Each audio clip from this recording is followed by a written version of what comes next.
So in the last class, we have discussed about the aeolian environment and the coastal environment and the fluvial environment and the alluvium environment. So now in this class, we will study out the pluvial environment. So pluda means daldal. In its Hindi word is daldal. So we will start from Moses. So, what are the mosses? Mosses are the small, non-vascular, flowerless plant. In the below picture, you can see these are the green. In the green color, these all are the mosses. Okay. So, Sangnam is the group of mosses. It contains 380 species of the mosses. So commonly, these Sangnam and the mosses, all known as the peat mosses. So important characteristics or property of the mosses are that they can store water.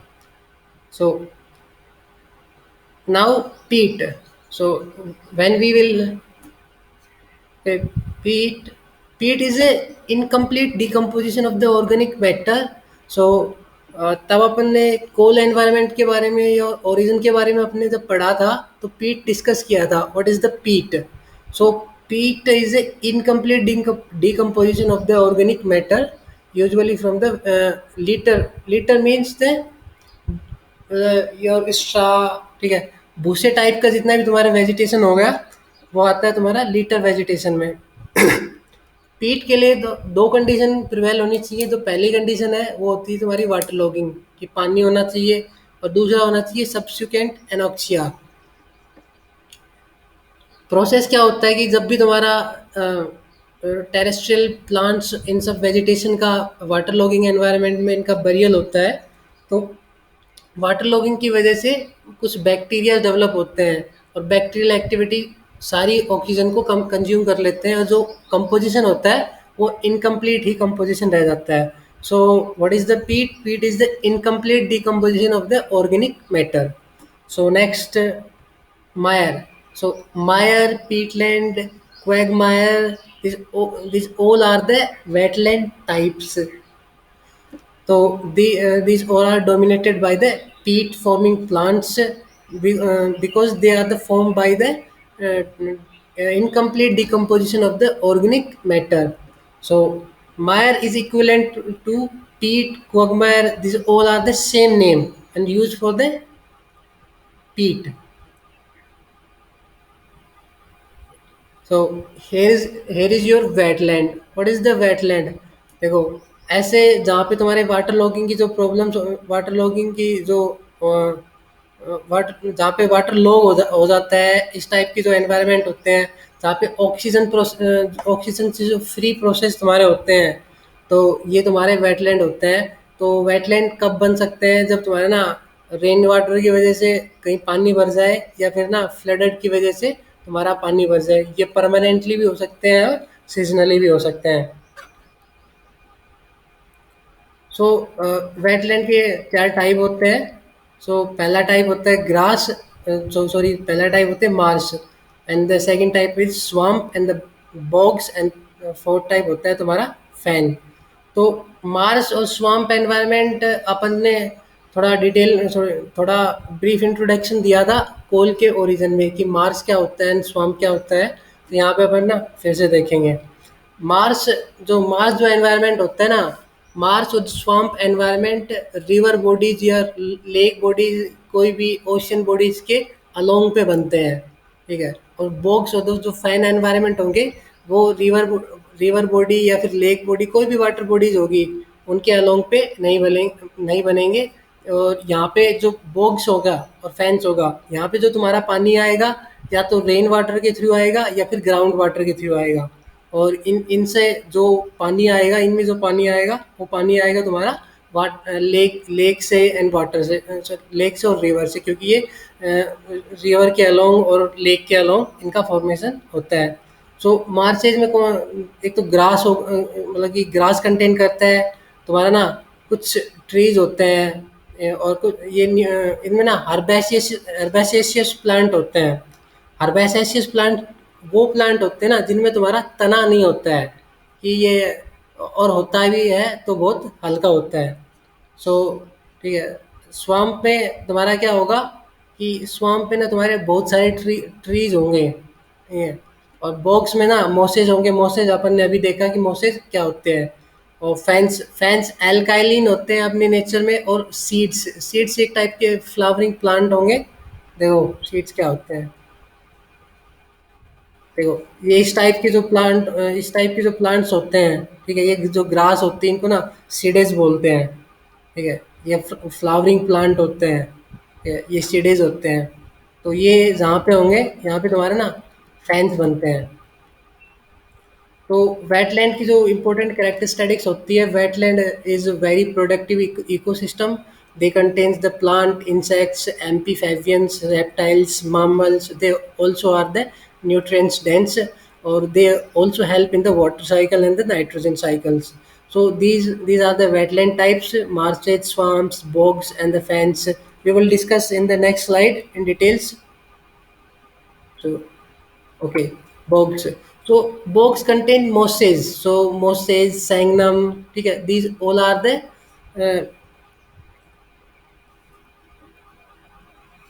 yeah, these are ठीक है, this is your mosses.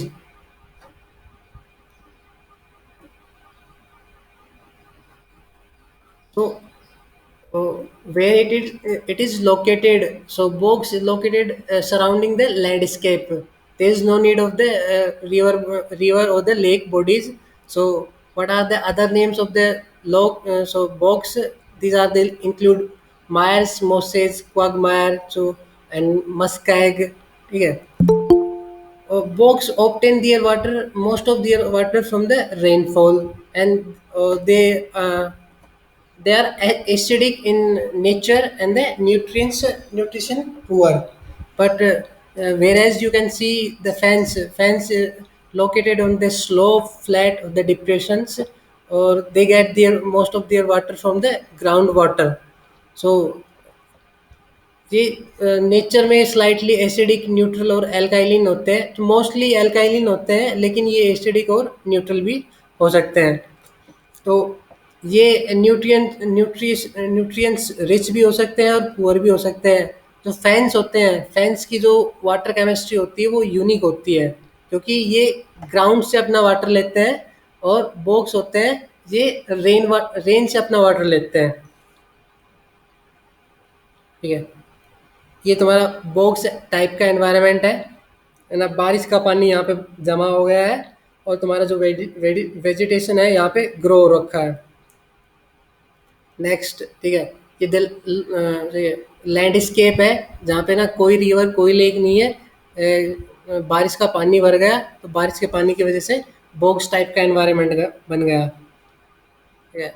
ये भी तुम्हारा box है, ठीक है। ये तुम्हारा फैन है। फैन में ना तुम्हारे सीडेड टाइप के जो प्लांट और जो फ्लावरिंग प्लांट्स हैं ना, ये मिलेंगे तुम्हारे। Okay, now we will see about the swamp and the marsh. जो तुम्हारा देखो, मार्श जो है ये तुम्हारी ना वाटर बॉडीज होगी। कोई भी वाटर बॉडीज, तुम्हारी लेक हो गया, ठीक है। और तुम्हारी रिवर हो सकती है, ओशियन हो सकती है।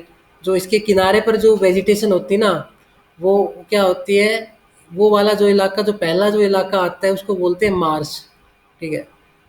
इसमें जो वेजिटेशन होता है, वेजिटेशन ना हर्बेसेशियस प्लांट होते हैं तुम्हारे मार्स में।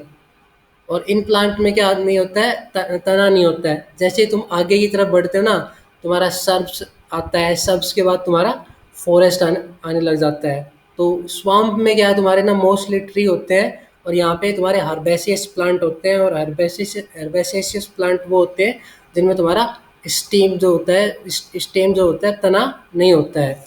तो मार्स और स्वाम्प, ठीक है। So Mars are dominated by the herbaceous plant rather than the woody plants.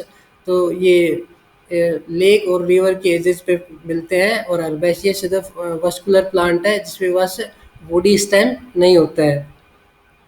So marshes of the swamp है ना ट्रांजिशन जोन है between the aquatic and the terrestrial ecosystem, ठीक है। ये तुम्हारा लैंड हो गया और ये तुम्हारा एक्वेटिक इकोसिस्टम हो गया। इन दोनों के बीच में अगर तुम्हारा कोई जो इकोसिस्टम पाया जाता है उसको बोलते हैं स्वाम्प एंड मार्श। तो ये तुम्हारा स्वाम्प है, सो ये तुम्हारा मार्स है, ये भी तुम्हारा मार्स है। ठीक है।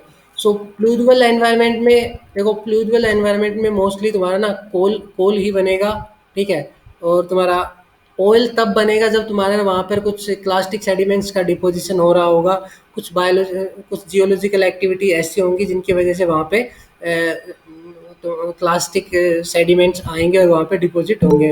तो ऐसे एनवायरनमेंट है तुम्हारे ना रिवर के साइड में मिल सकते हैं तुम्हारे डेल्टा। सो अपन नेक्स्ट एनवायरनमेंट डेल्टा के बारे में डिस्कस करेंगे। तो डेल्टा में भी इस टाइप के एनवायरनमेंट अपन को देखने को मिल सकते हैं। सो फ्लूइडल एनवायरनमेंट की कुछ कैरेक्टरिस्टिक्स होती है। तो फर्स्ट कैरेक्टरिस्टिक्स है ये बायोलॉजिकल एक्टिविटी इनमें बहुत ज़्यादा हाई होती है, रॉक होती है उसमें ना ऑर्गेनिक कंटेंट बहुत ज़्यादा होता है। ठीक है। सो इनमें कौन कौन सी रॉक पाई जाती है? सो मोस्टली मड, ठीक है, कोल, पीट, लिग्नाइट। ठीक है। ये अपन ने कोल के ओरिजिन में डिस्कस किया था। सो इसमें कुछ फ्लूवियल सेडिमेंट्स कौन से होते हैं तुम्हारे? Sand, clay, silt. ठीक है। इनकी जो कटिंग होती है वो ऑर्गेनिक रिच शेल है ना उसका फॉर्मेशन करती है। सैंडस्टोन तुम्हारा अगर फ्लूवियल सेडिमेंट्स आते हैं तो सैंडस्टोन भी बन सकता है। और कोल्ड डिपॉजिट तो ये सब मेन है ही इनके लिए। ठीक है। ये often associated with the environment deltaic, fluvial and the coast lines. तो ये डेल्टिक एनवायरनमेंट, फ्लूवियल और द कोस्ट लाइन इन सबसे एसोसिएटेड है। तो इनकी ये पोजीशन है यहाँ पे ना, डेल्टा में भी बन सकता है, फ्लूवियल रिवर के साइड में भी बन सकता है अलोंग साइड, और कोस्ट के अलोंग साइड भी बन सकता है ओशियंस के साइड में। इन इन एनवायरनमेंट की एनर्जी लो होती है और फॉसिल्स इनमें ना कॉमन होते हैं हर स्टेजेस में, इनका प्रिजर्वेशन हर स्टेज में होता है। तो यहाँ पे ना वेव्स, टाइड और जो ओशियन जो करंट है इनकी टर्मिनोलॉजी समझ लो। वेव्स क्या होती हैं? तो वेव्स का जो जनरेशन होता है विंड के इफेक्ट की वजह से होता है। जैसे ही तुम्हारी विंड है जो ओशियन की जो पहली लेयर होती है वाटर की उससे जो टकराएगी ना, तो वेव्स लाइक स्ट्रक्चर तुम्हारे बनाएगी। ठीक है। तो ये तुम्हारे वेव्स हो गई। जो टाइड होगी, टाइड ग्रेविटेशनल, मून और सन के बीच में जो ग्रेविटेशनल फोर्स होगा उसके वजह से बनेगी। टाइड का जो एक्शन होगा ना वो वर्टिकल होगा, हाई टाइड, लो टाइड। ठीक है। सो और वेव्स का जो एक्शन होगा वो लेटरली होगा। ओशन करंट्स, ओशन जो करंट होती हैं ये ना हीट सन के जो हीट के इन्फ्लुएंस की वजह से बनती है। जहाँ पे तुम्हारा वार्मर और जो कोल्डर जो वाटर है वहाँ पे मिक्स होता है, तो वहाँ पे तुम्हारी ओशन करंट बनेगी। ये देखो, ये करंट मेनली दो टाइप की होती हैं। पहली करंट होती है वार्म करंट एंड सेकंड होती है कोल्ड करंट। ये तुम्हारी करंट है, जितने भी ओशन है ना उनमें करंट का फ्लो इस डायरेक्शन में पाया जाता है। रेड में तुम्हारे ना वार्म वार्म करंट है और बाकी जो ब्लैक में है वो कोल्ड करंट है। ये जो इक्वेटर है, इक्वेटर पे क्या होता है कि जो सूरज होता है, सूरज की किरणें सीधी इक्वेटर पर सीधी पड़ती हैं। तो यहाँ पे तुम्हारा वार्म वाटर का जनरेशन होगा। और वार्म वाटर तुम्हारा जब कोरल रीफ बताया था, तो कोरल रीफ बताया था, कोरल कोरल रीफ के लिए, फिश के लिए, ठीक है, कोई भी प्लांट या फिर कोई भी एनिमल होगा उसके लिए जो सूटेबल कंडीशन होगी वो वार्म वाटर होगी। तो इनमें ना बायोलॉजिकल एक्टिविटीज होती है वार्म, जहाँ पे वार्म वाटर होता है। तो ये फिश के लिए इम्पोर्टेंट होता है, कोरल रीफ के लिए मोस्टली इम्पोर्टेंट होता है। तो what is wave, what is tied and what is the ocean current. तो ये बेसिक टर्मिनोलॉजी है जो पता होना चाहिए। So next is your deltaic environment. Delta एक ग्रीक लेटर है। ठीक है। और डेल्टा का जो मतलब होता है ना कि इस टाइप का स्ट्रक्चर होता है तुम्हारा। ये जो मिसिसिपी रिवर का डेल्टा है, मिसिसिपी एक रिवर है जो कि नॉर्थ अमेरिका में फ्लो करती है और जो गल्फ ऑफ मैक्सिको में जाके ड्रेन होती है। तो इस टाइप की जो स्ट्रक्चर होंगे तुम्हारे ये डेल्टिक एनवायरनमेंट में आएंगे। और डेल्टा, नील नील वर्ल्ड वर्ल्ड वर्ल्ड की लार्जेस्ट रिवर है। तो ये वर्ल्ड की लार्जेस्ट जो रिवर है उसका delta.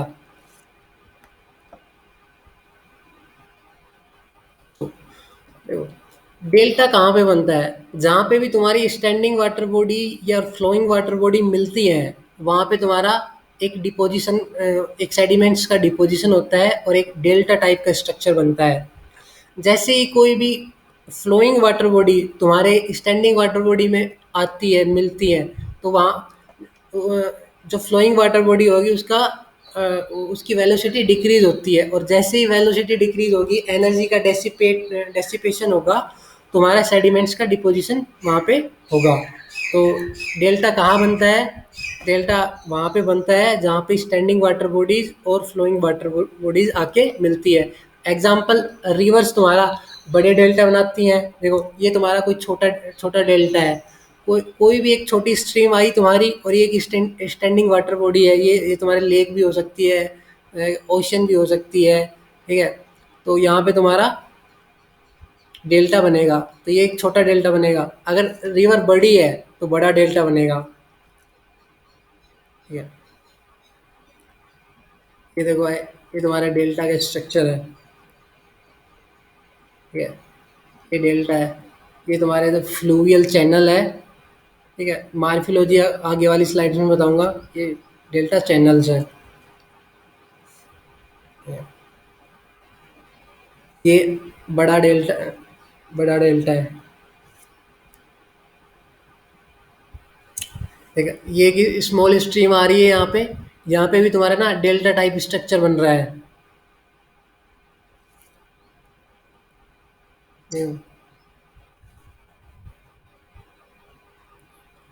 So delta river side में, लेक साइड में, ओशन साइड में कहाँ भी बन सकती है जहाँ भी तुम्हारा फ्लोइंग बॉडी ओशन में आके मिल रही है या लेक में आके मिल रही है, ठीक है। डेल्टा बनने के लिए रिवर होना ज़रूरी है, ठीक है। जो लेक में जो डेल्टा बनते हैं ना, वो उसमें ना इन्फ्लुएंस टाइड का और वेव का इन्फ्लुएंस नहीं होता है, क्योंकि लेक ना एक स्टैग्नेंट वाटर बॉडी होती है। वहाँ पे जो अगर बड़ी लेक है तभी वहाँ पे टाइड या फिर वेव का इन्फ्लुएंस हो सकता है, वरना वहाँ पे टाइड का और वेव का इन्फ्लुएंस नहीं होगा। So no signature is found in the lake deltas. तो ऐसे कोई भी सिग्नेचर मतलब कि जो टाइड और जो वेव्स है वो डेल्टा को डिस्ट्रॉय करने का काम करती है। तो ऐसे कोई भी सिग्नेचर अपने को लेक्स के डेल्टा में नहीं मिलते हैं। डेल्टा बनने में जो डेल्टा होते हैं, डेल्टा दो प्रोसेस रखते हैं, दो प्रोसेस होते हैं। पहला होता है फ्लूवियल प्रोसेस और दूसरा होता है मरीन प्रोसेस। मरीन प्रोसेस में तुम्हारे ये टाइड एक्शन और वेव एक्शन आते हैं, और फ्लूवियल प्रोसेस तुम्हारे रिवर से रिलेटेड है, ठीक है। और शेप और साइज ऑफ डेल्टा, डेल्टा का शेप और साइज किस पे डिपेंड करेगा? माउथ ऑफ रिवर, ठीक है। रिवर का माउथ कितना वाइड है, ठीक है। अगर वो ज़्यादा वाइड है तो डेल्टा का जो शेप होगा, साइज होगा, वो बड़ा होगा। सप्लाई ऑफ सेडिमेंट्स, कितने सेडिमेंट्स की सप्लाई कितनी है, रिवर साइज कितना है। Marine process, tide and waves, जो टाइड और जो वेव्स है वो मॉडिफाइड कर देते हैं रिवर डोमिनेटेड डेल्टा को, ठीक है। Energy of the reverse, flood like situation, अगर फ्लड लाइक सिचुएशन होगी तो रिवर के साइड में सेडिमेंट्स का डिपोजिशन होगा, तो वहाँ भी ना अपना शेप एंड साइज डिपेंड करेगा। डेल्टिक जो डिपोजिशनल एनवायरनमेंट है वो बहुत इंपॉर्टेंट होते हैं, क्योंकि आज के टाइम पे जितने भी सैंडस्टोन के जितने भी रिजर्वायर है ना, वो डेल्टिक एनवायरनमेंट से बिलोंग करते हैं। आज से एंशियंट टाइम पहले, ठीक है, 10 मिलियन ईयर अगो पहले जो भी जितने भी डेल्टा बने थे, उन सब में ना ऑयल का फॉर्मेशन हुआ है, ठीक है। सो मार्फोलॉजी ऑफ डेल्टा, डेल्टा की मार्फोलॉजी क्या है? मतलब कि डेल्टा में कौन कौन से पार्ट होते हैं? डेल्टा के तीन पार्ट होते हैं बेसिकली। जो पहले जो पार्ट होता है डेल्टा प्लेन, जहाँ से तुम्हारा river channel river channel water body में आके मिलता है। ये सब एरियल पार्ट होता है मोस्टली, ठीक है। तो delta plain first part, delta front, ठीक है। उसके बाद का जो पार्ट होता है डेल्टा फ्रंट, और जो लास्ट का जो पार्ट होता है प्रो डेल्टा, उसको प्रो डेल्टा बोलते हैं। आगे वाले स्लाइड में देखो।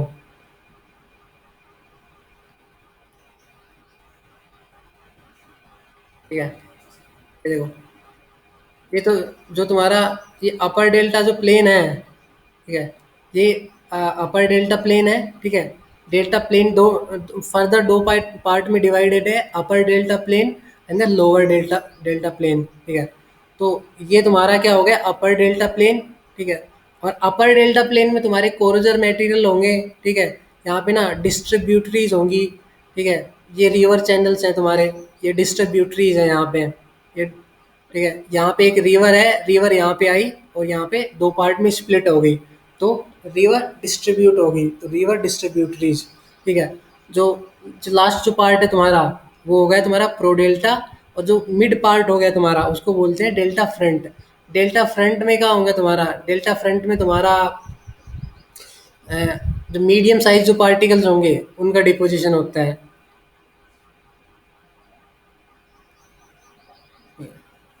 ये तुम्हारी ना डिस्ट्रीब्यूटरीज हैं, ठीक है। देखो, ये बैरियर आइसलैंड विंड और वेव के इफेक्ट से बनते हैं। इनको ना वेव डोमिनेटेड और टाइड डोमिनेटेड डेल्टाज में डिस्कस करेंगे।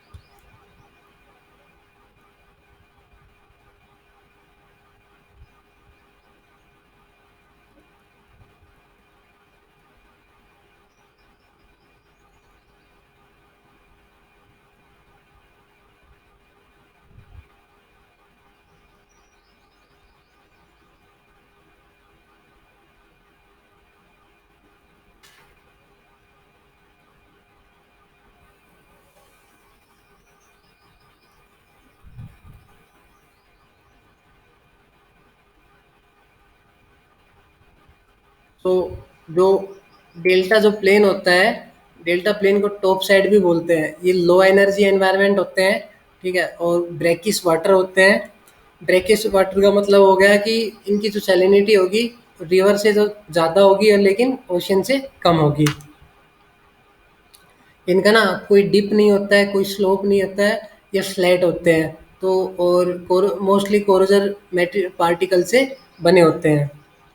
सेकंड, जो डेल्टा जो फ्रंट है, डेल्टा फ्रंट जो सेकंड पार्ट आता है ना, यहाँ पे ना तुम्हारा एक स्लोप भी होगा, ठीक है। माउथ बार्स, डिस्टल बार्स भी बनेंगे, ठीक है। ये सैंड्स और सिल्ट साइज पार्टिकल से बने होते हैं।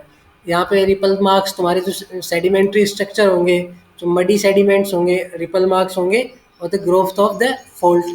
मतलब फोल्ट तुम्हें पता होगा क्या होता है। यहाँ पे ना फोल्ट बनने के चांसेस सबसे ज़्यादा होते हैं। प्रोडेल्टा लास्ट वाला जो पार्ट है, यहाँ पे ना मड और ये क्ले जो फाइनेस्ट पार्टिकल से बना होता है। ये जो पार्टी जो फाइनेस्ट पार्टिकल होते हैं, ये बायोटर्बेटेड या फिर लैमिनेटेड में होते हैं। बायोटर्बेटेड का मतलब होता है, बायोटर्बेशन एक प्रोसेस है सेडिमेंट्स रिवर्किंग का। जो एनिमल्स और जो प्लांट है ना, उनका कन्वर्ट हो जाता है सॉइल में, तो इस प्रोसेस को बोलते हैं बायोटर्बेशन। ये सेडिमेंट्स रिवर्किंग प्रोसेस के अंदर आता है तुम्हारा, ठीक है। चैनल बाइफार्केशन, चैनल बाइफार्केशन में क्या होता है कि जैसे ही तुम्हारा फ्लूवियल फ्लो किसी भी स्टैंडिंग बॉडी में एंटर करता है, तो क्या होता है कि तुम्हारे जो उसकी जो वेलोसिटी होती है धीरे धीरे डिक्रीज होने लग जाती है, और वेलोसिटी डिक्रीज की वजह से उनके जो ट्रांसपोर्ट कैपेसिटी होती है वो भी डिक्रीज हो जाती है। तो जो कोरेजेस जो मटेरियल है, तो ना यहाँ डिपॉजिट होना स्टार्ट हो जाएगा, ठीक है। और जैसे ये फ्लो डाइवर्ट होगा तो यहाँ पे तुम्हारे ना कुछ लीवीज और तो ना बार्स का डेवलपमेंट होगा, तो यहाँ पे तुम्हारे बार्स बनेंगे, डेवलपमेंट होगा। बाईफार्केशन का मतलब होता है स्प्लिट। एक स्ट्रीम है, टू पार्ट्स में अगर स्ट्रीम हो गई तो बाईफार्केशन प्रोसेस कहलाएगा वो। ये प्रोसेस ना बार बार रिपीट होता है डेल्टा में, ठीक है। और जैसे ही ये आगे बढ़ता जाता है सी के अंदर, डेल्टा एडवांस होता है बेसिन की तरफ, ये प्रोसेस ना स्मॉलर हो जाता है। मतलब कि बाइफर्केशन स्मॉल हो जाता है, छोटे छोटे बाइफर्केशन, तो छोटे छोटे ट्रिब्यूटरीज बनेंगे, ठीक है। स्प्ले डेवलपमेंट क्या होता है कि ये कोई भी तुम्हारी स्टैंडिंग कोई भी ना मेन चैनल है, जैसे ही फ्लड लाइक सिचुएशन होगी ना, तो यहाँ पे तुम्हारा कुछ वाटर आएगा और कुछ सेडिमेंट्स का डिपोजिशन होगा, तो ये हो गया तुम्हारा स्प्ले हो गया। तो धीरे धीरे ना ये स्प्ले का डेवलपमेंट हो जाता है। स्प्ले ग्रोथ एक प्रोसेस है for the filling of the spaces of the distributary channel in the fluvial dominated deltas. मतलब कि जहाँ पे भी तुम्हारा स्प्ले बनेगा, यहाँ पे तुम्हारे कुछ ना कुछ भी पार्टिकल्स, ठीक है, सेडिमेंट सैंड्स, अदर पार्टिकल्स ना यहाँ पे डिपॉजिट हो जाएंगे, तो इसको बोलते हैं स्प्ले डेवलपमेंट। सो डेल्टा मार्फोलॉजी में पहला जो पार्ट आता है वो तुम्हारा आता है डेल्टा प्लेन। इसको टॉप डेल्टा भी कहते हैं, टॉप साइड डेल्टा भी कहते हैं, ठीक है। और यहाँ पे ना टाइड का कोई इन्फ्लुएंस नहीं होता है। और फ्लूवियल मिएंडरिंग चैनल्स होते हैं। देखो, ये जो तुम्हारा डेल्टा है, ये जो अपर पार्ट है ये अपर डेल्टा पार्ट है। यहाँ पे देखो ये रिवर आई, रिवर दो डिस्ट्रीब्यूटरीज में स्प्लिट हो गई, यहाँ पे फिर से दो पार्ट में स्प्लिट हो गई। तो इस पार्ट में क्या होगा तुम्हारा ये डिस्ट्रीब्यूटरीज है। तो ये अपर डेल्टा प्लेन है। अपर डेल्टा प्लेन में तुम्हारे फ्लूवियल मिएंडरिंग चैनल्स, तो ये तुम्हारे फ्लूवियल मिएंडरिंग चैनल्स बन गए ये, ठीक है। अब मार्स एंड स्वाम्प अपन ने अभी डिस्कस किया कि मार्स और स्वाम्प क्या होते हैं। तो मार्स और स्वाम्प ना वाटर बॉडीज के अलोंग पे बनते हैं। अगर यहाँ पे किसी किसी भी टाइप का कोई मार्सी एनवायरनमेंट या फिर स्वाम्प का एनवायरनमेंट बनता है, तो वो यहाँ पे भी डेवलप हो सकता है, ठीक है। सो लोअर डेल्टा प्लेन, देखो ये बे लाइन है। बे लाइन के ऊपर ऊपर ना किसी भी टाइप का कोई भी टाइड तुम्हारा इफेक्ट नहीं डालेगी। हाई टाइड यहाँ तक नहीं जाएगी। जो बे लाइन है ये limit of the tide line है कि इसके ऊपर तुम्हारी टाइड लाइन नहीं जा सकती। तो इसके जो नीचे वाला जो पार्ट हो गया येलो में, पूरा येलो, ये जो पार्ट है तुम्हारा, ये आता है लोअर डेल्टा प्लेन। अब लोअर डेल्टा प्लेन में क्या हो गए, तुम्हारे जो ये डिस्ट्रीब्यूटरीज है ये आगे जाके ना फिर से स्प्लिट हो जाएंगी, ठीक है। तो ये ना इसमें बनते हैं तुम्हारे डिस्ट्रीब्यूटरीज चैनल बनते हैं। ये तुम्हारे डिस्ट्रीब्यूटरी चैनल है, ठीक है।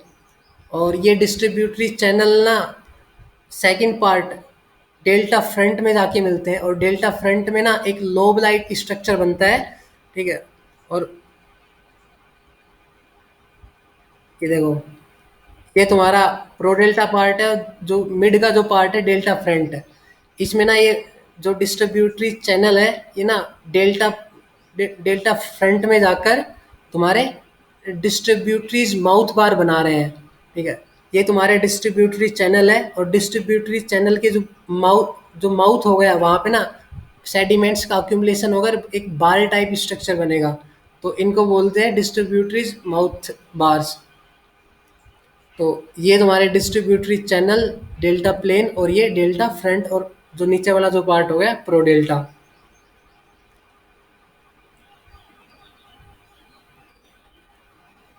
तो यहाँ पे ना डिस्ट्रीब्यूटरी चैनल और इंटर डिस्ट्रीब्यूटरीज वे, देखो इंटर डिस्ट्रीब्यूटरीज वे क्या होता है कि ये दो तुम्हारी ना डिस्ट्रीब्यूटरी चैनल है, इन दोनों के बीच का जो स्पेस हो गया उनको इंटर डिस्ट्रीब्यूटरीज वे बोलते हैं। सो टाइडल डिपॉजिट्स, अगर टाइड्स का अगर इफेक्ट आता है, देखो बे लाइन के ऊपर ऊपर टाइड्स का इफेक्ट नहीं आएगा, बे लाइन के नीचे नीचे तुम्हारे टाइड्स का इफेक्ट आएगा। तो यहाँ पे किसी भी प्रकार से अगर टाइड्स के इफेक्ट से तुम्हारे सेडिमेंट्स का रीवर्किंग होगा, देखो यहाँ पे तुम्हारे सेडिमेंट्स डिपॉजिट है, अगर ये सेडिमेंट्स टाइड के इफेक्ट से ना स्कैटर हो जाएंगे, एक प्लेस से दूसरे प्लेस पे जाके डिपॉजिट हो जाएंगे, तो वो आएगा तुम्हारे टाइडल डिपॉजिट्स के अंदर आएगा। तो ये टाइडल जो डिपॉजिट होंगे ये भी तुम्हारे क्या होंगी, लोअर डेल्टा प्लेन में होती है। सो डेल्टा डेल्टा की जो मार्फोलॉजी है, जो पहला पार्ट है वो होता है डेल्टा प्लेन, जिसको वो अपन टॉप डेल्टा भी बोलते हैं, ठीक है। ठीक है, delta plain, top delta stop, और delta top and top set bed, ठीक है। इसके अंदर अपर डेल्टा पार्ट और lower delta part. Upper delta part में तुम्हारे ना फ्लूवियल मीएंडरिंग चैनल्स और मार्स एंड स्वाम्प, यहाँ पे तुम्हारा ये तुम्हारे मीएंडरिंग चैनल्स हैं, फ्लूवियल मीएंडरिंग चैनल्स, ठीक है। और इनके साइड साइड में अगर कोई स्वाम्प, अगर मार्स एनवायरनमेंट डेवलप होता है तो वो उनको ना मार्शी एनवायरनमेंट बोलते हैं। तो बे लाइन है, bay line upper delta part और लोअर डेल्टा पार्ट को सेपरेट करती है। Limit of the tide, okay, bay line is the limit of the tide, मतलब कि इससे आगे तुम्हारी टाइड की लिमिट खत्म हो जाती है। तो bay line separate the lower delta plain and the upper delta plain, limit of the tide, मतलब लिमिट का इफेक्ट अपर डेल्टा प्लेन में नहीं होगा।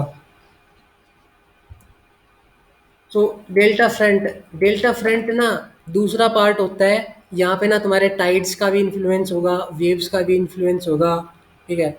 जहाँ पे जो भी पैटर्न्स बनेंगे उन सब पैटर्न्स में तुम्हारा ना टाइड का, वेव का, इन सब का इफेक्ट्स होगा। यहाँ पे डिस्ट्रीब्यूटरीज माउथ बार बनते हैं, देखो ये होते हैं तुम्हारे डिस्ट्रीब्यूटरीज माउथ बार। ये तुम्हारा डेल्टा फ्रंट पार्ट है। यहाँ देखो, यहाँ से तुम्हारी रिवर आई, ठीक है। रिवर जैसे ही तुम्हारी डेल्टा प्लेन में पहुंचती है तो ये मीएंडरिंग चैनल्स बनते हैं, ठीक है। और मीएंडरिंग चैनल्स फर्दर अगर जब डिवाइड होते हैं तो डिस्ट्रीब्यूटरी चैनल बनते हैं, और डिस्ट्रीब्यूटरी चैनल डेल्टा फ्रंट में जहाँ पे डिपोजिशन करती है तो उनको बोलते हैं डिस्ट्रीब्यूटरीज माउथ बार, ठीक है। ये तुम्हारा ना डिस्ट्रीब्यूटरीज माउथ बार हो गया, ये कोई चैनल है, ठीक है। ये डिस्ट्रीब्यूटरी चैनल है और यहाँ पे तुम्हारा ओशियन स्टार्ट हो गया, या कोई लेक है, लेक स्टार्ट हो गया। जैसे ही तुम्हारा दोनों वाटर बॉडीज मिलती हैं तो रैपिड सेडिमेंटेशन होता है, रैपिड डिपोजिशन यहाँ पे होता है।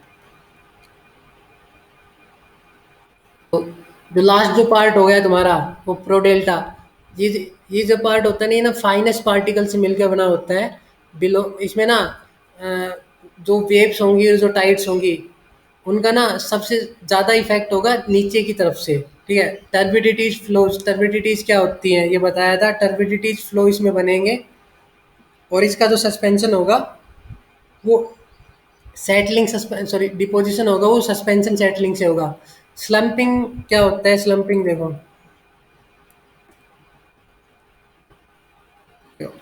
देखो जब भी कोई रोक मास जो और अदर मटेरियल अगर मूव करता है, ठीक है, तो एक कर्वेचर सरफेस बनता है, देखो ये यहाँ पे। तो इस कर्वेचर सरफेस को स्लैम्स कहते हैं। तो वेव्स के इफेक्ट से देखो ये जो तुम्हारे ना स्ट्रक्चर बन रहे हैं ना, ये ये बनते तुम्हारे रैपिड सेडिमेंटेशन से। जब भी रैपिड सेडिमेंटेशन होगा तुम्हारा मटेरियल ना कंपैक्ट नहीं हो पाएगा, उससे पहले ही वो नीचे की तरफ खिसक लेगा और खिसकने की वजह से तुम्हारे बनते स्लैम। तो कौन से टाइप के स्ट्रक्चर्स प्रोडेल्टा में मिलते हैं, स्लम्प, मतलब कि स्लम्प टाइप के स्ट्रक्चर्स प्रोडेल्टा में मिलते हैं। और प्रोडेल्टा फाइनेस्ट पार्टिकल से, जो फाइन ग्रेन पार्टिकल होते हैं जो उनसे मिलकर बना होता है।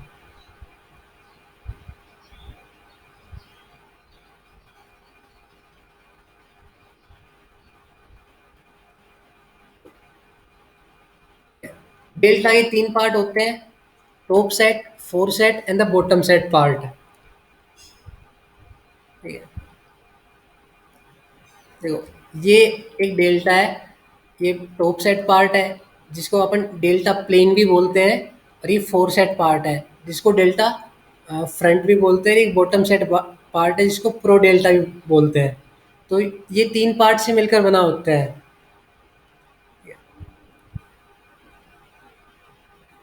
अगर किसी भी डेल्टा में ये तीनों पार्ट अच्छे से डेवलप हैं, जो कि एक आइडियली डेल्टा है, ठीक है, तो उसको ना गिलबर्ट टाइप डेल्टा बोलेंगे। ये देखो तुम्हारा इसमें ना टॉप सेट भी है, बॉटम सेट भी है और फोर सेट भी है। तो ये जो टाइप का जो तुम्हारा डेल्टा होगा इसको गिलबर्ट टाइप डेल्टा बोलेंगे, ठीक है।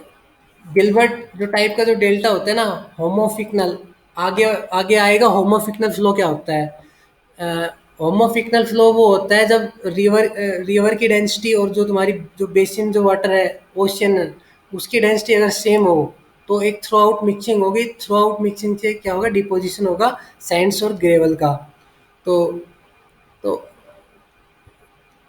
तो इसको बोलते हैं गिलबर्ट टाइप डेल्टाज।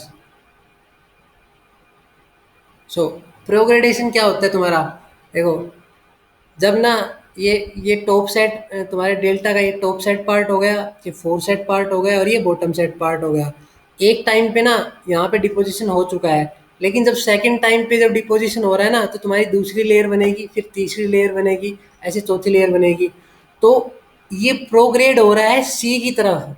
तो this process is called the progradation. ठीक है, सेडिमेंट्स का प्रोग्रेडेशन हो रहा है सी की तरफ, सी वर्ड, तो इसको बोलते हैं प्रोग्रेडेशन।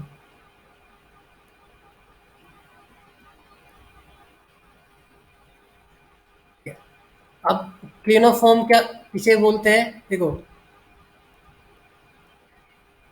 ये जो अगर तुम पूरा जो पार्ट देख रहे हो ना, ये पूरा, इसको बोलते हैं, इस टाइप की अगर बैड ज्योमेट्री होती है उसको बोलते हैं क्लिनोफॉर्म।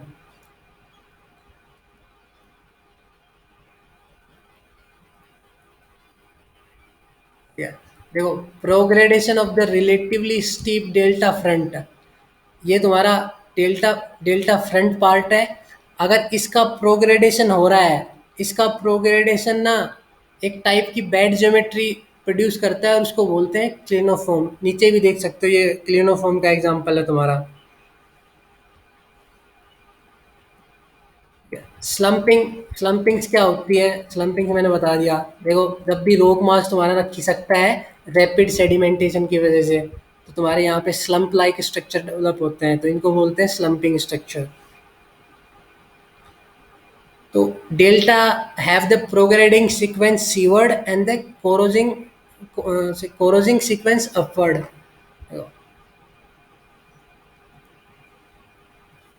ये देखो, ये तुम्हारा प्रोग्रेडेशन हो रहा है, इसमें कह रहा है कि जो डेल्टा होते हैं वो तुम्हारे प्रोग्रेडेशन सीक्वेंस रखते हैं सी वर्ड की तरफ। ये तुम्हारे सी की तरफ, इसमें भी देख सकते हो सी की तरफ तुम्हारा प्रोग्रेडेशन सीक्वेंस चलता है।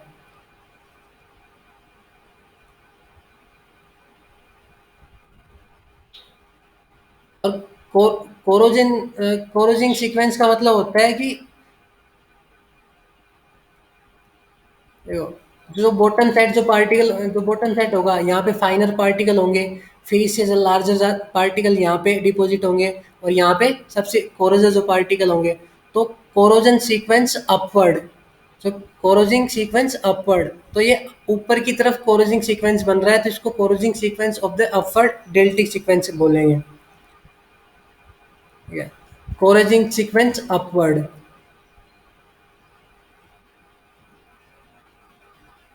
किल्बर टाइप डेल्टा,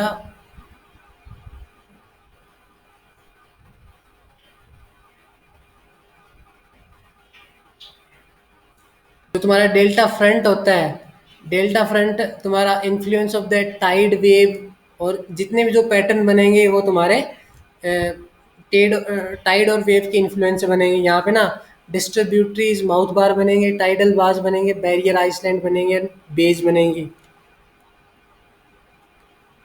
ये डेल्टा फ्रंट पार्ट है, यहाँ पे तुम्हारा ना डिस्ट्रीब्यूटरीज माउथ बार बन रहे हैं। ये देखो, ये डिस्ट्रीब्यूटरीज माउथ बार है। लास्ट पार्ट है तुम्हारा प्रोडेल्टा, जहाँ पे स्लम्पिंग होती है। ये सेडिमेंट्री स्ट्रक्चर है स्लम्पिंग, जिससे अपन पता लगा लेते हैं कि ये प्रोडेल्टा पार्ट है या फिर डेल्टा फ्रंट पार्ट है।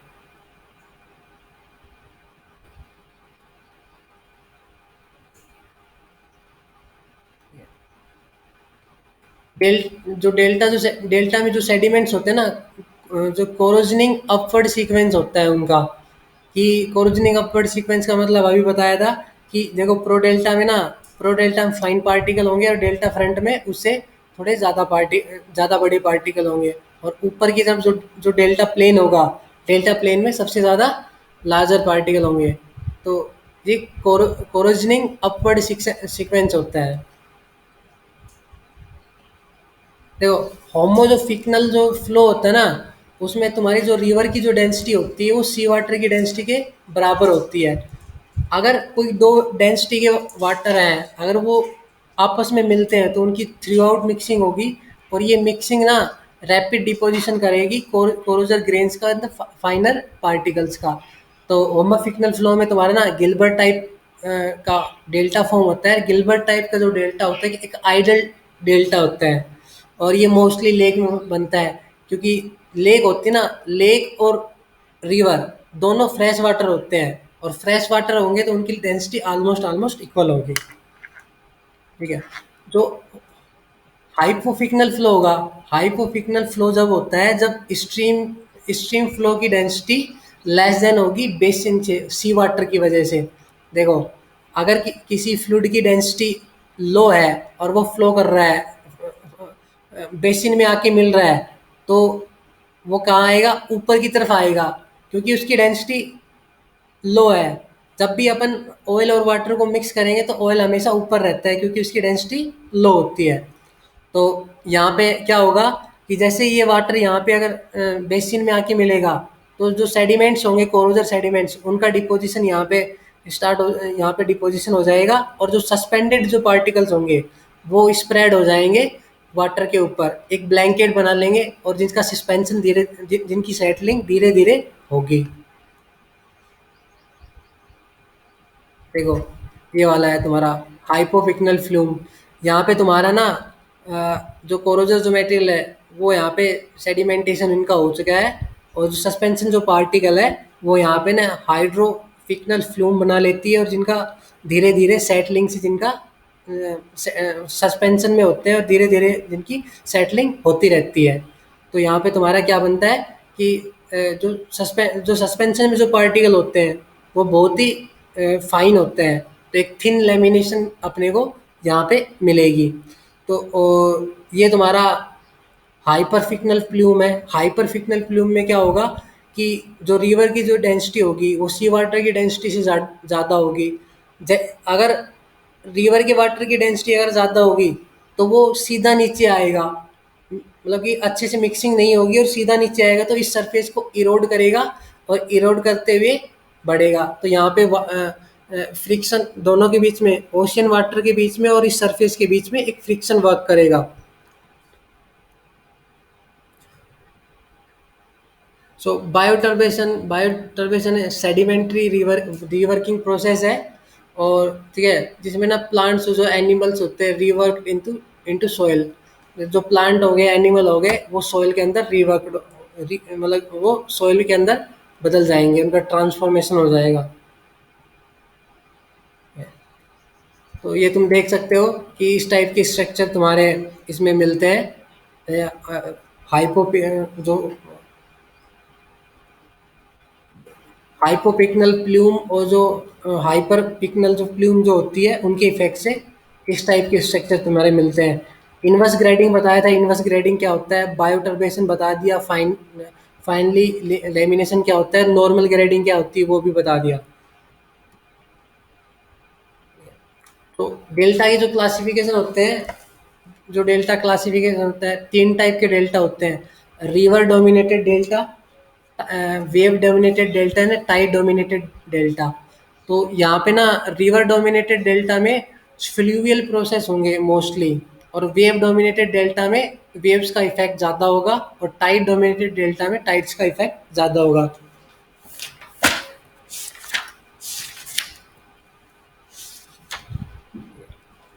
जो मिसिसिपी जो रिवर है साउथ अमेरिका की, वो रिवर डोमिनेटेड डेल्टा का एग्जाम्पल है। गंगा और जो ब्रह्मपुत्र है डेल्टा, वो टाइड डोमिनेटेड डेल्टा के एग्जाम्पल है। और कोलोराडो रिवर तुम्हारी है, वो तुम्हारी वेव डोमिनेटेड डेल्टा का एग्जाम्पल है। तो और जो सुंदरवन है तुम्हारा, वो भी एक टाइड डोमिनेटेड डेल्टा है, और ये वर्ल्ड वर्ल्ड का लार्जेस्ट डेल्टा है, सुंदरवन डेल्टा। ठीक है। ये तुम्हारे ना मिसिसिपी रिवर है, ये रिवर डोमिनेटेड डेल्टा है। जैसे ही तुम्हारे वेव्स का अगर इफेक्ट बनेगा, तो जो तुम्हारे डेल्टा का जो स्ट्रक्चर है वो पहले एलोंगेट होगा, फिर लोबेट होगा, और फिर क्यूब सेट होगा। तो ऐसे तुम्हारा ना डेल्टा का रिवर्क हो जाता है, उसका डिस्ट्रक्शन हो जाता है। तो एक वेव्स तुम्हारा डिस्ट्रक्शन कर सकती है, और दूसरा कर सकती है तुम्हारा टाइड्स। अगर टाइड्स की वजह से भी तुम्हारे एलोंगेटेड होंगे। ये जितने भी तुम्हारे कूपर, सैन फ्रांसिस्को, ये तुम्हारी सब रिवर है आज के टाइम की, मॉडर्न टाइम का। मिसिसिपी रिवर से लेके इनका कंपैरिजन किया है, ये सब क्लासिफिकेशन है। डेल्टा तीन पार्ट में, मतलब कि डेल्टा का जो क्लासिफिकेशन है वो तीन टाइप का है: river dominated, wave dominated and type dominated. देखो, ये ना क्लाइंबिंग रिपल्स हैं। क्लाइंबिंग रिपल्स बताया था। क्लाइंबिंग रिपल्स ना हाई फ्लड सिचुएशन में बनते हैं। जब भी हाई रिवर फ्लड सिचुएशन में होती है तो हाई सेडिमेंटेशन होता है। देखो, यहाँ पे फ्लड होगी, जैसे ही तुम्हारा यहाँ से चैनल से निकलेगा सेडिमेंटेशन, तो क्या होगा, ये फैल जाएगा, और फैलने की वजह से इनका रैपिड डी एक्सेलरेशन होगा। और जैसे ही रैपिड डी एक्सेलरेशन होगा तो ये तुम्हारा क्लाइंबिंग रिपल्स बनेंगे तुम्हारे। ये इंटर डिस्ट्रीब्यूटरीज बे है। डिस्ट्रीब्यूटरी चैनल के बिटवीन में जो स्पेस रहता है उनको इंटर डिस्ट्रीब्यूटरीज बे बोलते हैं।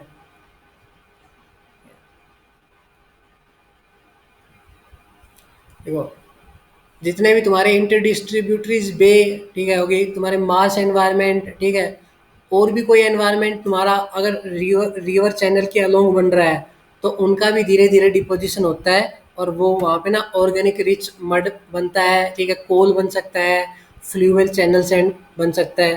तो ये सब हो सकता है तुम्हारा। देखो, वेव डोमिनेटेड जो डेल्टा हो गए तुम्हारे, वेव डोमिनेटेड डेल्टाज, उनमें क्या होगी, देखो, ये ना वेव आएंगी और यहाँ से तुम्हारी टकराएंगी। तो जो डेल्टा है ना, डेल्टा का स्ट्रक्चर ऐसे बना दिया जाता है, और इसी प्रोसेस से तुम्हारे ना बीच बनते हैं। तो ये बीच बीच रीज जो सैंड बॉडीज बनती है, ये वेव डोमिनेटेड डेल्टा से बनती हैं तुम्हारी।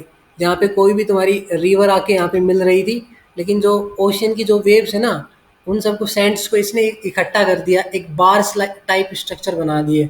तो जो तुम्हारे बीच का जो फॉर्मेशन होता है वो वेव डोमिनेटेड डेल्टास की वजह से होता है। देखो, tide dominated deltas, tide dominated deltas क्या होती है, जब भी हाई टाइड और लो टाइड होगी ना, ये क्या करेंगी, जो पहले से जो सैंड डिपॉजिट है ना, उसको ना खींच के लेके आएंगे और अंदर बेसिन की तरफ लेके जाएंगी, सी के अंदर की तरफ लेके जाएंगे। तो ये देखो, यहाँ पे तुम्हारा ना सैंड बॉडीज को स्कैटर कर दिया इन्होंने। ये पहले ऊपर की तरफ जमा थे और फिर यहाँ पे इनको स्कैटर कर दिया।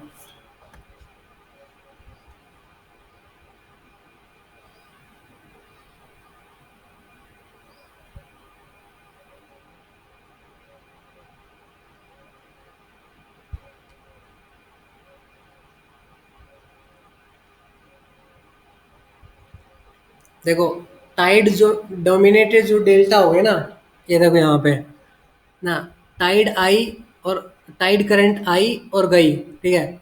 इसकी वजह से क्या हो गया, तुम्हारा जो पहले सैंड डिपॉजिट था ऊपर की तरफ वो नीचे आ गया। तो जो एलोंगेटेड जो बार्स बनते हैं यहाँ पे, जिनको टाइडल सैंड बार्स बोलेंगे, ये शोर लाइन के परपेंडिकुलर होते हैं। यही स्ट्रक्चर, सेडिमेंट्री स्ट्रक्चर तुम्हारे अगर मिलते हैं, वो टाइड डोमिनेटेड डेल्टाज होते हैं, ठीक है।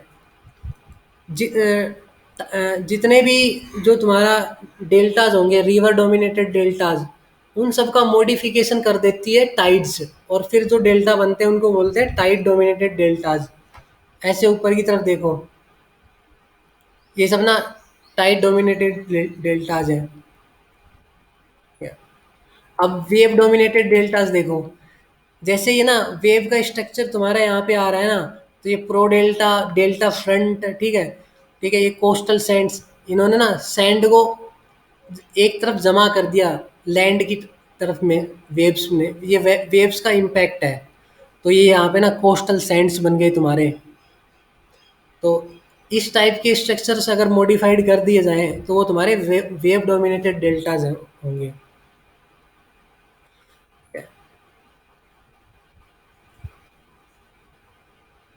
और जो रिवर डोमिनेटेड डेल्टाज होंगे ना, उनका जो स्ट्रक्चर होगा ना वो उंगलियों के टाइप का होगा। मतलब कि देखो, ये स्ट्रक्चर है ना, ये उंगलियों के टाइप का है। लंबे लंबे तुम्हारे डिस्ट्रीब्यूटरी चैनल बनेंगे। लो एनर्जी एनवायरनमेंट होगा यहाँ पे ना, वेव एनर्जी के जो सिग्नि वेव के जो टाइड के जो साइंस होंगे वो नहीं मिलेंगे, किसी भी प्रकार का सेडिमेंट्स रीवर्किंग नहीं होगा, इंटरडिस्ट्रीब्यूटरीज जो बे होंगी ना ये यहाँ पे मिलेंगी। तो ये तुम्हारे रिवर डोमिनेटेड डेल्टाज हो गए, ठीक है। सो जब भी अगर तुम्हारा वाटर सैलो होगा और डीप होगा तो तुम्हारे ना जो भी डेल्टा बनेंगे डेल्टा का स्ट्रक्चर अलग होगा। देखो आगे से देखते हैं इसको, ठीक है। थ्योरी मैंने तुम्हें सारी बताई थी। कौन सी थ्योरी? वेव इफेक्ट क्या होता है, डेल्टा इफेक्ट क्या होता है, साइज क्या होता है। देखो डेल्टा के जो साइज होते हैं, डेल्टा का साइज वो ना discharge of river energy associated associated with the water waves, tidal current, long shore drift and the grain size of the sediment supplied and the depth of water, इन सब पे depend करता है। ये सब फैक्टर अपन पढ़ चुके हैं, ठीक है। माउथ ऑफ द रिवर क्या होता है, डेल्टा क्या होता है, एस्ट्री एस्ट्री क्या होती है, ये एक रिवर माउथ ही होता है जहाँ पे फ्रेश वाटर और सी वाटर मिक्स होते हैं, उसको एस्ट्री टाइप स्ट्रक्चर बोलते हैं, एस्ट्री, ठीक है। ये तुम्हारे डेल्टा है, नील का डेल्टा है पहला, सेकंड मिसिसिपी, ठीक है, साउथ अमेरिका की river, Rhone delta wave dominated delta, ठीक है, और Ganga delta tide dominated deltas, ठीक है। देखो टाइड डोमिनेटेड डेल्टा में ना तुम्हारे बैरियर आइसलैंड, ठीक है, बीचेज, ठीक है, ये सब यहाँ टाइड डोमिनेटेड डेल्टाज में बनते हैं, ठीक है। कौन कौन से प्रोसेस तुम्हारे ना कंट्रोल करते हैं? क्लाइमेट कंट्रोल करती है, क्लाइमेट के अंदर कितनी बारिश हुई, कितना डिस्चार्ज आया, सेडिमेंट्स कितने बने, ठीक है। रिलीफ का मतलब होता है किसी भी एरिया से रिलेटेड टोपोग्राफी। अगर बड़ी टोपोग्राफी की बात की जाए तो हिल एंड माउंटेन्स, अगर छोटे टोपोग्राफी की अगर बात की जाए कि जहाँ पे तुम्हारी रिवर फ्लो कर रही है तो वो स्लोप, तुम्हारा स्लोप कैसा है फोरसेट का, ठीक है। ये सब जो प्रोसेस है डिस्चार्ज, रिलीफ, स्लोप, ये तुम्हारे ग्रेन साइज को डिटरमाइन करेंगे और ग्रेन साइज तुम्हारे डेल्टा रिजाइम और मार्फोलॉजी डिसाइड करेगी और उससे तुम्हारे डेल्टा फेसिस बनेंगी। ऐसे ही तुम्हारी जो टेक्टोनिक एक्टिविटीज़ होंगी, ठीक है, सब्सिडेंस का मतलब होता है घटाव, कि टेक्टोनिक एक्टिविटीज़ की वजह से जो अर्थ की जो लेयर्स होगी वो ऊपर नीचे हो सकती हैं, ठीक है। सी का जो लेवल चेंज हो गया, ठीक है, उस लेवल चेंज की वजह से तुम्हारे जो सेडिमेंट्स हो गए उनका अकमेंडेशन ऊपर नीचे हो सकता है। वेव्स एंड टाइड्स, अपन ने देखा कि वेव्स और टाइड्स किस प्रकार सेडिमेंट्स का रिवर्किंग करती हैं। तो ये डेल्टा रिजाइम में आ गया तुम्हारा। देखो ये अपन ने डेल्टा के पार्ट पढ़े थे, डेल्टा प्लेन, ठीक है, ये डिस्ट्रीब्यूटरी चैनल हो गई और इनके माउथ पे जो बार बनेंगे सैंडी बार्स, जिनको माउथ बार, डिस्ट्रीब्यूटरीज माउथ बार बोलते हैं, और दो डिस्ट्रीब्यूटरीज है उन दोनों के बीच के स्पेस को इंटर डिस्ट्रीब्यूटरीज भी होंगे। जैसे ही ना टाइम चलता जाएगा, सेडिमेंटेशन होता जाएगा, इंटर डिस्ट्रीब्यूटरीज भी हैं, यहाँ पे भी ना सेडिमेंटेशन हो जाएगा, या फिर ना तुम्हारे स्वाम्प्स यहाँ या मार्शी एनवायरनमेंट का डेवलपमेंट हो जाएगा। तो और जो लास्ट में जो तुम्हारा बचता है ये प्रो डेल्टा होता है, delta top, delta front end the pro delta deposits. Pro delta जो डिपॉजिट्स होंगे तुम्हारे वो फाइनस पार्टिकल से बने होंगे। डेल्टा स्लोप क्या होता है? देखो, ठीक है, इस पार्ट की स्लोप को डेल्टा स्लोप कहते हैं। ये जनरली 1 से 2 वेरी करता है फाइन ग्रेन सेंस में, और 30 डिग्री वेरी करता है जो कोरोजर ग्रेन सेंड डेल्टा होंगे वहाँ तक ये 30 डिग्री तक जा सकता है, जहाँ पे तुम्हारे माउथ सैंड बार्स डिपॉजिट होंगे, ठीक है। यहाँ प्रो डेल्टा में जो फाइनेस्ट पार्टिकल होगा यहाँ पे फाइनेस्ट पार्टिकल होगा, ठीक है। ग्रेन साइज का इफेक्ट क्या होगा? कोई भी तुम्हारी वाटर बॉडीज है, रिवर है, रिवर अगर फाइन ग्रेन सेंड लेके आएगी, देखो दो केस होते हैं, पहला फाइन ग्रेन सेंड, सेकंड होता है कोरोजर ग्रेन सेंड। तो डेल्टा तुम्हारा कैसा बनेगा? ये डेल्टा के मार्फोलॉजी को इफेक्ट करते हैं। देखो जब तुम्हारे फाइन ग्रेन सेंड्स ज़्यादा होंगे और जो कोरोजर जो ग्रेन सेंड जो कम होंगे, जो तुम्हारा माउथ बार बनेंगे वो छोटे बनेंगे, और जो प्रो डेल्टा जो बनेंगे वो वाइड बनेंगे। और दूसरा जो केस होता है कोरोजर सैंड ग्रेन्स का, इसमें क्या होता है तुम्हारा, जो मडी प्रो डेल्टा होते हैं वो छोटे बनते हैं, और जो डेल्टा जो फ्रंट होता है वो बड़े बनते हैं।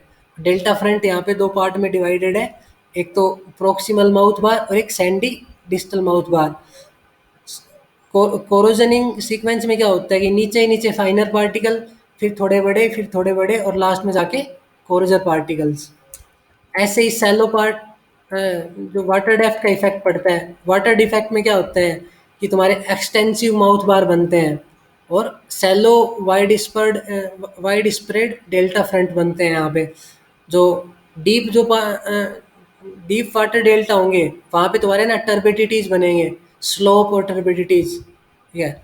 माउथ बार जो रिस्ट्रिक्टेड होंगे वहाँ साइज है, क्योंकि जगह नहीं बन ज़्यादा बचेगी, इसकी वजह से तुम्हारे माउथ बार रिस्ट्रिक्टेड होंगे, छोटे बनेंगे। तो ये तुम्हारे वाटर वाटर डेप्थ का इफेक्ट होता है, और ग्रेन के साइज का इफेक्ट होता है, ठीक है।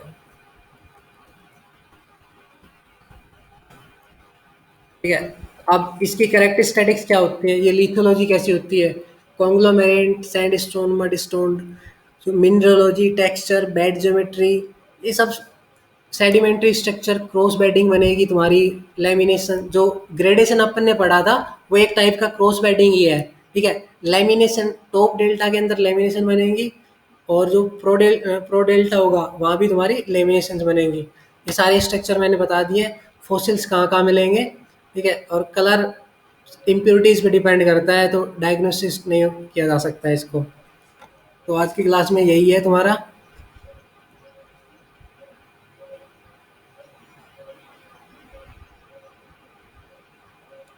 ठीक है, किसी को कुछ पूछना है?